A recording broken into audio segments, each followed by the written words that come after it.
তেজপুৰত বিজেপিৰ ৰাষ্ট্ৰীয় মুখপাত্ৰ প্ৰদীপ ভাণ্ডাৰীৰ সংবাদমেল। ৰাহুল গান্ধী আৰু গৌৰৱ গগৈ ভাৰত বিৰোধী ব্যক্তি। কংগ্ৰেছ ভাৰত ৰাষ্ট্ৰৰ বিৰোধী দল আখ্যা প্ৰদীপ ভাণ্ডাৰীৰ।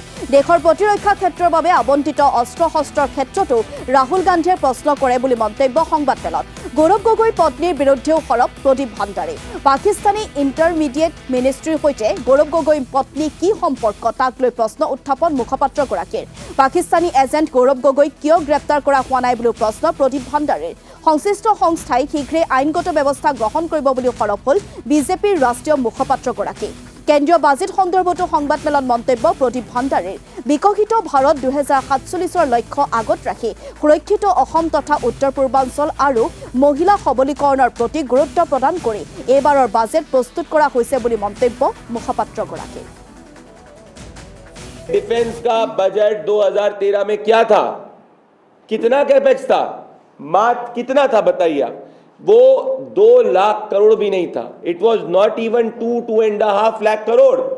आज ये बजट ने हर साल मोदी जी के सरकार के बजट ने डिफेंस के आवंटन को बढ़ाया। It is increase the allocation of defence.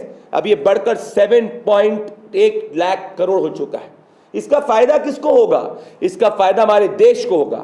Assam एक बॉर्डर स्टेट है, इसका फायदा असम को होगा, क्योंकि जितनी ज्यादा हमारी बॉर्डर सुरक्षित होगी, जितना ज्यादा हमारा डिफेंस सुरक्षित होगा, उतना ज्यादा हम इकोनॉमिक डेवलपमेंट ज्यादा कर पाएंगे। इतने साल की सरकार के बाद भी where did the Congress party left us? The Congress party left us at 10% से ज्यादा महंगाई, at more than 10% inflation. Current account deficit की बात लोग करते थे, ट्विन डेफिसिट की लोग बात करते थे, फिस्कल डेफिसिट की लोग बात करते थे। आज लोग बात कर रहे हैं दुनिया में, world bank, IMF, European union, कोई भी आप उठा के देखिए, सब क्या कह रहे हैं कि एक ग्लोबल अस्थिरता की दुनिया में भारत मोदी जी के अंडर में स्थिरता प्रोवाइड कर रहा है। हम हमेशा, भले असम हो या भले मध्य प्रदेश हो या भले वो गुजरात हो, प्रधानमंत्री नरेंद्र मोदी जी के विजन से चलने वाली हर भारतीय जनता पार्टी की सरकार का मूल मकसद 0 tolerance towards corruption, 100% focus towards development and setting the road map for विकसित भारत 2047।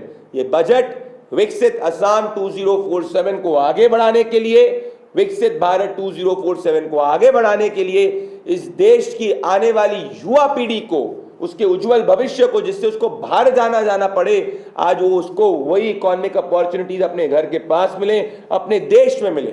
राहुल गांधी और ये तमाम जो गैंग है जिसने 70 सालों में आपने अपने इतने तमाम बजट प्रेजेंट करे, उसका एंड गोल क्या था? 90% से ज्यादा जनता को टैक्स देना पड़ता था इंदिरा गांधी के समय में। आज 95% से ज्यादा जनता 12 लाख से कम में टैक्स में छूट है, मोदी जी ने दिया। आपके शासनकाल में गरीब आदमी को महंगाई का बोझ झेलना पड़ता था, प्रधानमंत्री नरेंद्र मोदी जी ने उस बोझ से गरीब आदमी को मुक्ति दी। आपके शासनकाल के अंदर 70 सालों में आप 30 करोड़ क्या 10 करोड़ लोगों को गरीबी रेखा के बाहर नहीं निकाल पाए 10 ईयर के एवरेज में। हमने सबसे ज्यादा 10 ईयर के एवरेज 30-20 करोड़ से ज्यादा लोगों को गरीबी रेखा के बाहर निकाला।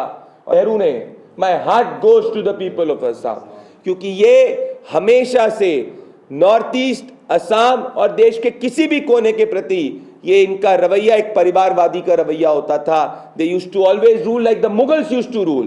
प्रधानमंत्री नरेंद्र मोदी जी इस गवर्नमेंट सर्व्स।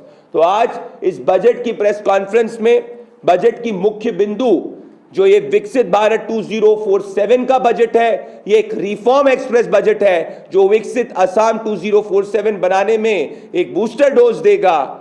जब इस तरफ देश सबसे तेज गति से बढ़ती हुई अर्थव्यवस्था बन चुका है और चौथी सबसे बड़ी अर्थव्यवस्था और तीसरी सबसे बड़ी बनने जा रहा है, जब दुनिया अस्थिरता के अंदर भारत के साथ ट्रेड डील्स कर रही है, जब दुनिया की सबसे बड़ी AI समिट भारत में हो रही है, तो क्या कांग्रेस पार्टी को 70 सालों में देश को डबल डिजिट महंगाई, 90% से ज्यादा देश की जनता को इनकम टैक्स का बोझ देना और साथ में इस देश को अस्थिरता और करप्शन के जाल में झोंकने के लिए क्या असम की जनता से, क्या देश की जनता से राहुल गांधी, गौरव गोगोई कंपनी को माफी नहीं मांगनी चाहिए?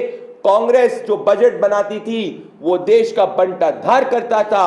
मोदी जी का जो बजट ने इंश्योर करा है कि ये गरीब आदमी को के उद्यान का बजट है, ये विकसित भारत 2047 का बजट है, ये रिफॉर्म एक्सप्रेस बजट है।